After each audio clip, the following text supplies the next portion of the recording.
E aí galera, beleza? Este é mais um programa Cristianismo, Cultura, Conversa e Café. E hoje o cenário é diferente, porque em vez de estar gravando na minha casa, eu estou aqui na minha igreja e com uma convidada muito especial, que é a Dai. A Dai é minha amiga, eu conheci ela na PIB, lá na primeira igreja batista, numa célula. E quero aproveitar, quero mandar um abraço para todo o pessoal, principalmente para o Bruno e para a Ali, que são os líderes da célula, a célula 702, que a gente se reúne lá toda sexta-noite. Foi lá que eu conheci a Dai. E ela vem falar com a gente hoje de um assunto que é muito interessante e bem pertinente para a igreja atual, que é com relação à sexualidade, com relação a travestis, com relação à prostituta, um trabalho que ela faz já há algum tempo, e hoje ela vai contar para a gente como que funciona isso. Só que como estamos na igreja, temos também alguns convidados bem especiais que estão aqui comigo, e eles também vão participar, fazendo perguntas, ouvindo o que a Dai tem para falar para a gente. Dai, obrigado pelo convite. Obrigada a vocês. É uma honra, é um prazer você estar aí com a gente. E Dai, queria saber assim de você. Você tem um ministério, que é o NID. Conta pra gente um pouco, o que é o NID? Então, o Nova Identidade é um ministério que surgiu em 2011 e a gente trabalha na questão da sexualidade. O nosso carro-chefe é trabalhar com a questão da prostituição. Então a gente vai fazer evangelismo nas ruas, né? Falar do amor de Deus, criar relacionamento com mulheres que se prostituem, com transexuais. Ontem a gente começou um trabalho com os homens também. Então esse é um dos nossos trabalhos que a gente faz. E também palestramos, a gente dá treinamento, aconselhamento, e tudo que envolve essa área da sexualidade a gente está envolvido, está metido. E assim, é uma coisa meio clichê. Acho que a igreja ela é formatada para atender certas demandas na sociedade. Por exemplo, muito se faz trabalho, né? Muito se fala e se faz trabalho com drogados. Muito se faz trabalho com pessoas que estão em processo de divórcio, né? Famílias que estão desestruturadas. Mas esse teu trabalho é diferente, que alcança prostitutas, alcança sexualidade, alcança travestis. Então não é algo que você vê todo dia. O que te levou a fazer? Como que você chegou e você se deu conta que era isso que Deus tinha para a tua vida? No meu processo de conversão, eu já tinha essa questão da sexualidade, estava começando a ficar latente na minha vida. Então eu já gostava desse assunto, já gostava dessa temática. E aí eu me converti, o tema também se converteu. Então eu sempre gostei dessa temática da sexualidade. E aí quando eu me converti em 2004 para 2005, eu também comecei a pesquisar isso na Bíblia, buscando estudos, fazendo cursos nesse sentido. Então, da questão da prostituição foi mesmo na Jocum em 2011. No Dia das Mulheres, o tio Pedro lá da base, ele reúne os alunos de ETED e algumas igrejas e vão homenagear as mulheres que se prostituem nos prostíbulos. Então a gente entra lá nos prostíbulos, entrega uma rosa para elas, fala que elas são amadas, leva uma palavra de Deus para elas, uma palavra de esperança, de consolo. E aí a gente teve essa ideia de trazer esse projeto, de trazer essa homenagem específica para cá e dar continuidade do evangelismo durante o restante do ano. E estamos desde 2011 até hoje. E assim, eu imagino que esse é um grupo, e apesar daquilo que eu falei, que a igreja como um todo, ela não trabalha com esse ministério, com esse grupo de pessoas, mas é um grupo vulnerável. Mas o que acontece? Individualmente elas são muito abordadas. Sim. Eu imagino que quando você vai falar de Deus para uma delas, elas te falam uma coisa mais ou menos assim: eu tô cheia já, todo mundo me fala de Deus, você é o quinto hoje que passa aqui me evangelizando. Como que você quebra isso? Porque eu imagino que algumas pessoas passam lá, entregam um folheto e não tem aquela abordagem mais contínua. Como que você aborda isso? Como que você quebra essa barreira? Então, a gente geralmente não chega falando de Jesus de cara, porque realmente uma delas um dia abriu uma bolsa para uma das moças da equipe e falou: minha bolsa está cheia de panfleto evangelístico e eu preciso de um gás para minha casa, eu preciso comprar fralda para o meu filho, o que vocês vão fazer de fato por mim, né? Então, o nosso amor é bem prático, a gente assiste essas mulheres no que elas precisam, seja fazer uma carteira de trabalho, tirar um novo documento, ajudar a procurar um emprego. Então, a nossa forma de evangelizar é através do relacionamento. Então, num primeiro momento, numa primeira abordagem, a gente começa a conversar e trocar ideia, perguntar da família, a gente conta um pouco da nossa também. Então, é um relacionamento. Então é um evangelismo diferenciado nesse sentido, porque a gente não vai já com Jesus na cara delas, né? sem acusação, sem condenação, é mais na base do relacionamento mesmo. E aí elas abrem, né, as mulheres, as travestis, abrem a casa delas pra gente fazer visita nas casas. Então pelo menos uma vez por mês a gente vai na casa delas, toma um café, conhece o restante da família, conhece um pouco mais da história. Porque na rua é um movimento, né? Tem cliente, tem gente ligando, carro passando, enfim. Mas na casa, quando elas abrem a casa para nós, daí é uma oportunidade a mais para a gente até parar para estudar a palavra, né? Então, pelo que eu estou vendo, assim, não é algo do tipo mercantilista, elas não são objeto, né? Porque acho que você até comentou isso na palestra que você deu para a gente há pouco. As pessoas procuram elas, os clientes procuram elas para ter alguma coisa em troca.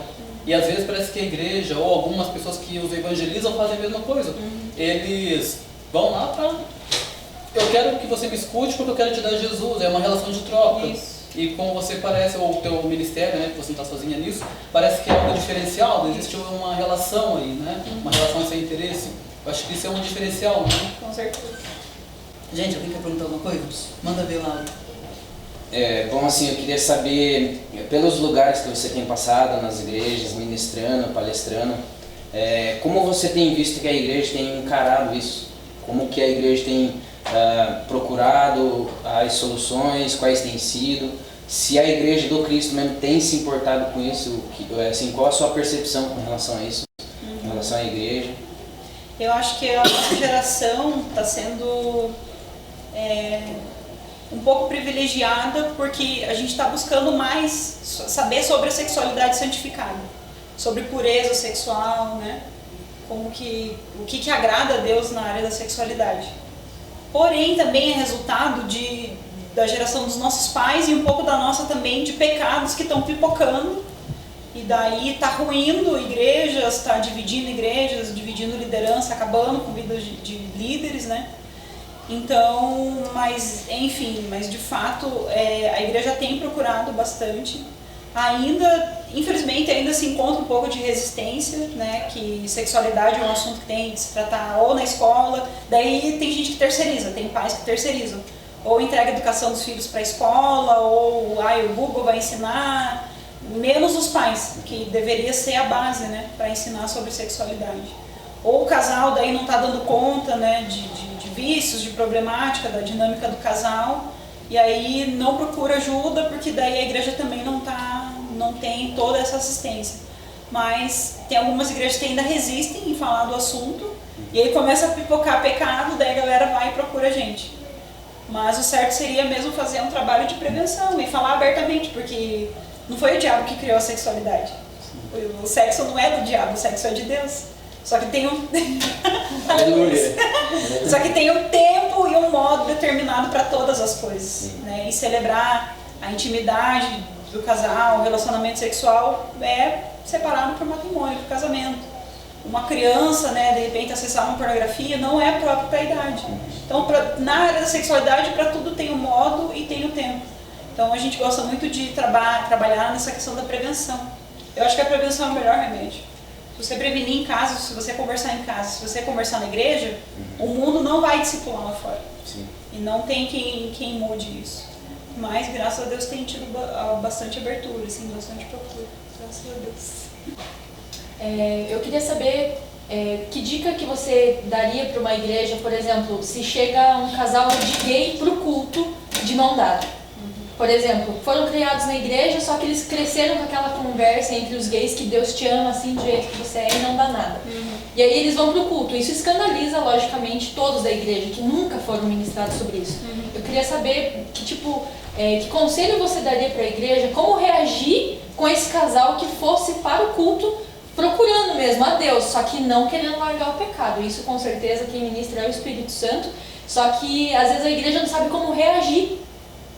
Teve uma vez que aconteceu um caso numa igreja que eu frequentava, que foi um casal de lésbicas e foram pra frente para receber oração no apelo, de mão dada. Ninguém orou por elas. Aí eu queria saber, que daí todo mundo fala, ai, que horror, né? São lésbicas, como que faz?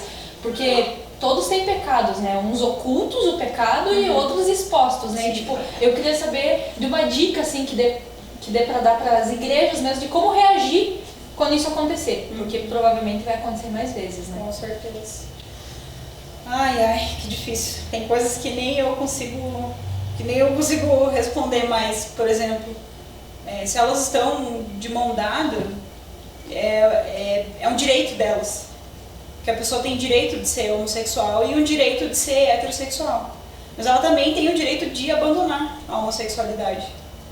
Entendeu? E se ela for ali pra igreja e for procurar ajuda, tipo, olha, a gente precisa de ajuda, a gente se gosta, mas a gente ama mais a Cristo do que uma a outra, então ensina pra gente o caminho.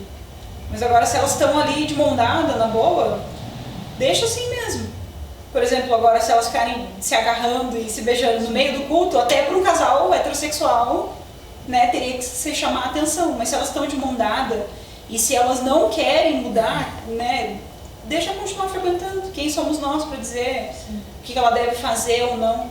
Mas, lógico, elas já entram, os homossexuais, eles já entram na igreja sabendo, eles já têm noção do que é o certo, do que é o errado, o que agrada a Deus, o que não agrada a Deus, eles já sabem. Então, talvez teria que descobrir o porquê dessa revolta, o porquê dessa resistência, o porquê desse manifesto. Não, eu vou enfrentar o pastor e eu vou entrar de mão dada e eu vou dar um beijo aqui na minha namorada, no meu namorado, para escandalizar mesmo. Tem que ver o que está por detrás dessa revolta. Pode ser um pedido de socorro, né? Então, pode estar de mão dada ali e fica o culto inteiro de mão dada. Se elas fossem, digamos, se fosse na minha igreja, né, fossem lá na frente no apelo, eu com certeza iria orar por elas. Com certeza ia orar. E aí o Espírito Santo vai trabalhando e vai da igreja e dos líderes, né, a quererem e estarem dispostos para acolher esse par, né, que não é um casal, é um par, para acolher essas meninas ou acolher os moços que vierem para ver o que eles vão fazer, o que eles vão decidir fazer. Se eles estão dispostos emocionalmente, espiritualmente, para entrar nessa luta aí com elas, para ver o que eles querem. Então, mas a dica é, se elas estão de mão dadas, receba a oração.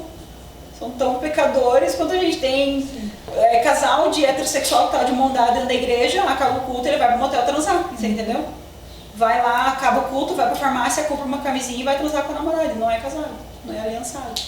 Então é esse coração assim de estar disposto a pagar o preço por aquela vida mesmo, de orientar e ver, cara, aqui a gente tem essa visão, a gente ama você, a gente tem essa visão, a gente não concorda com essa prática que você tá, mas a gente vai amar e conviver contigo. E aí o que você vai querer? Tá na tua mão a decisão, né? Jogar para eles também, para ver o que eles querem, né? Eu acho que seria isso. Não sei se alguém quiser comentar também. Alguma ideia para acrescentar? O que você faria, João? Mas o que sempre eu tenho comigo é o seguinte, como que eu trato esse tipo de pessoa? E eu acho que a resposta é simples, apesar de na prática não ser nada simples, mas a resposta é simples. Pessoas você trata como pessoas. Exato.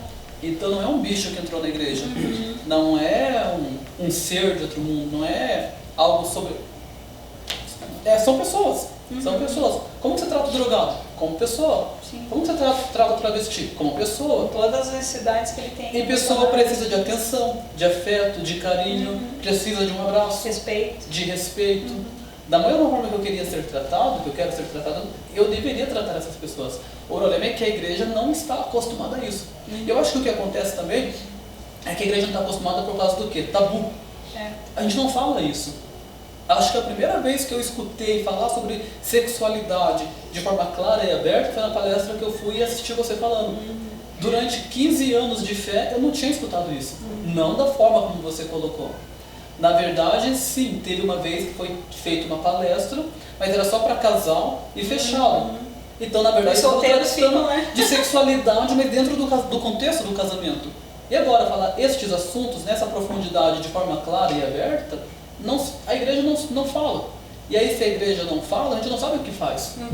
Então, eu acho muito interessante, muito proveitoso estar neste momento aqui falando sobre isso, porque abre um pouco o ouvido das pessoas, chama um pouco a atenção e desperta, né, o entendimento para que eles busquem mais saber sobre isso. Com certeza. Eu queria saber, o teu ministério, o ministério teu e da tua equipe, vocês trabalham com prostitutas, vocês têm um trabalho voltado para essas pessoas. Mas nós percebemos também que que é uma das tarefas de todo o ministério, ele também ele cumpre a tarefa de edificar os santos, né? Como que funciona isso? Vocês têm um trabalho voltado para essas pessoas, mas vocês também têm um trabalho assim de, como que eu posso dizer, de capacitação para com a igreja? Também. Vocês têm sido levados em outras igrejas, vocês têm um material que possa fornecer porque como nós estamos falando, existem tabus nas igrejas. Tem igrejas que têm medo de falar sobre isso. Tem pessoas que são mal informadas a respeito disso.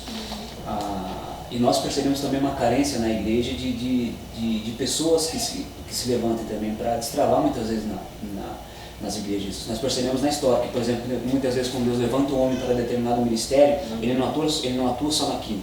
Ele atua tanto naquilo, mas aquilo que ele faz também destrava outras pessoas, muitas vezes desperta toda uma geração. E eu acredito que isso tenha acontecido na vida de vocês. Eu gostaria de saber se vocês têm esse material disposto, como que funciona isso, se vocês têm um trabalho preparado, exatamente nesse cunho de preparar a igreja, habilitar ela, para que por onde vocês passam também vocês possam despertar outras pessoas, né? Outras pessoas que sintam isso em Deus. Não, com certeza. Em 2011, 2012, quando a gente começou a se reunir como equipe, o nosso alvo era a questão da prostituição. Mas a gente sentia assim, Deus falando com a gente, olha, o ministério vai expandir e a gente vai servir os da casa também. Então eu falei assim, cara, acho que vai chegar uma época que a gente vai palestrar dentro das igrejas, para servir as igrejas. Então as igrejas que solicitam, a gente vai dar a palestra, a gente dá o treinamento também, pessoas que querem começar um ministério assim como o nosso, ou na questão do aconselhamento também.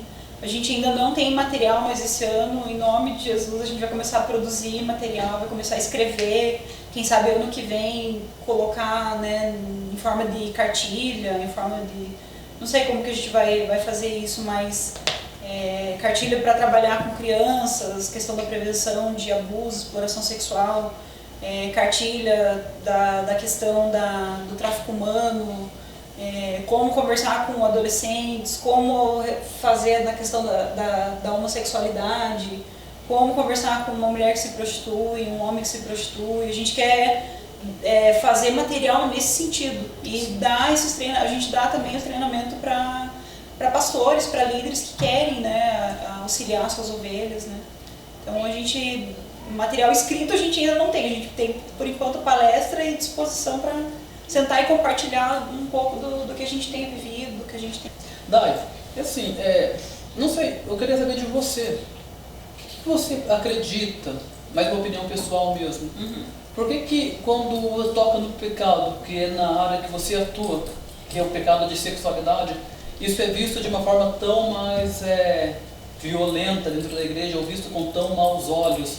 Por exemplo, se a gente descobre que um presbítero da igreja, ele está roubando o caixa da igreja, ele leva uma advertência de certa forma, mas ele continua no ministério, continua atuando, as pessoas oram por ele fica 2 meses afastado, mas de repente volta.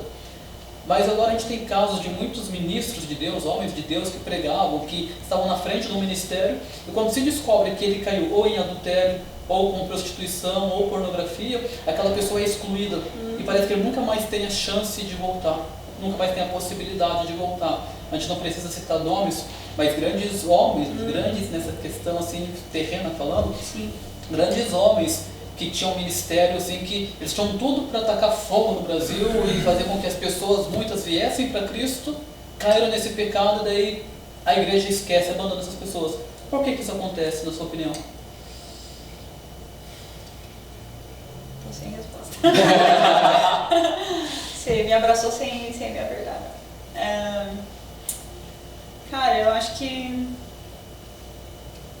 é muito preconceito também, né? Porque o pecado sexual fica com uma parada assim como se fosse mais sujo. É tipo, a gente nivela os pecados. Então, mexer no caixa da igreja é o pecado nível 1. Você mentir, beijar e tal é o nível 2. Agora o pecado sexual é o nível 10. Eu acho que rola um nivelamento de pecados. Que a gente quase equipara, né? Com a blasfêmia com o Espírito Santo, é imperdoável. Então eu acho que rola mesmo essa questão do nivelamento, de que o pecado sexual é mais grave do que todos os outros. E tudo diante de Deus é pecado, mas Deus ele está ali para perdoar a todos, né? Perdoar qualquer pecado, se você está ali com o coração disposto para se arrepender. E eu acho que no Brasil a gente carrega muito essa marca, assim, né? O cara caiu no pecado do adultério, vai lá, marca que nem ferro no boi. Ele fica realmente deixado de lado, cai no descrédito do ministério dele. Então eu acho que é mais tabu, é preconceito, infelizmente, né? Então eu acho que é essa questão do nivelamento do pecado. Não sei se eu respondi ou não. Era a tua opinião, tem resposta certa.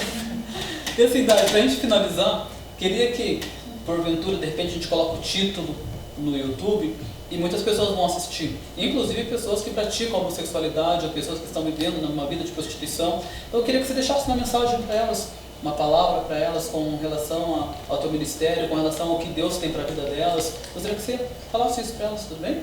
Pode ser. Então, para você que está nessa luta aí da questão da prostituição, ou algum vício na área da sexualidade, ou vivendo na homossexualidade, confuso com a sua identidade, eu quero dizer que tem esperança, que tem jeito sim, que Jesus ele morreu na cruz e ele dá conta de todos os pecados, seja essa questão do nivelamento de pecado, né, que a gente falou, né, do mais cabeludo ao mais simples. Jesus ele dá conta de todos os pecados, tem esperança, tenha fé. Entre em contato com a gente, procure gente séria que está aí na área da sexualidade, que já ministra já há algum tempo, a gente está aí para caminhar junto, para orar. Eu acho que não tem pecado difícil demais assim para Jesus perdoar, para a igreja abraçar essa causa, para os irmãos em Cristo abraçar essa causa. E é isso, você que ficou interessado no nosso ministério, que ficou interessado no nosso trabalho, que quer servir, colar junto com a gente ou mandar um e-mail, conversar, a gente vai estar deixando o contato aí, né? Então é isso, acho que essa é a mensagem mesmo, uma mensagem de esperança. E por mais rótulos que tenham colocado na sua vida, por mais rótulos que de repente a tua baixa autoestima tenha falado a respeito de você, fica com aquilo que Deus está falando a teu respeito. Fica com a identidade que Deus te deu, que você é filho de Deus, que você é amado, que você é precioso. Esquece todas as coisas que você pensa a seu respeito, coisas que te deixam para baixo, coisas que pessoas falam ao teu respeito, fica com aquilo que Deus está falando ao teu respeito, que você é filho, né? Então o Espírito Santo te adota ali, né? O nosso espírito clama, né? Abba, Pai. Então a gente tem um Pai, a gente não está largado nesse mundo. Não somos órfãos, né? Não somos órfãos, a gente tem um Pai e essa é a nossa verdadeira identidade. Nós somos filhos e filhas de Deus. É isso aí. Então, Dai, obrigado. Obrigada a você. Foi um prazer estar com você, Valeu. prazer estar com todos vocês aí que ficaram Obrigada. com a gente aqui, com você que nos assistiu até agora. E assim, para você que está ouvindo e se interessou, a Dai eu vou deixar aqui os contatos da Dai, do Ministério Nova Vida, Nova Identidade em Cristo. Vai estar aqui embaixo na descrição o Facebook, os contatos todos, e-mail. Entra lá, gente, na página da Dai, curta lá, Nova Identidade em Cristo. Tu curta também o nosso canal, compartilha esse vídeo com o máximo de pessoas que você puder e alcance uma vida para Cristo por meio deste vídeo, ok? Muito obrigado e até a próxima. Uhul. Então entra lá na página da Daiane, curta... Pera aí, branco.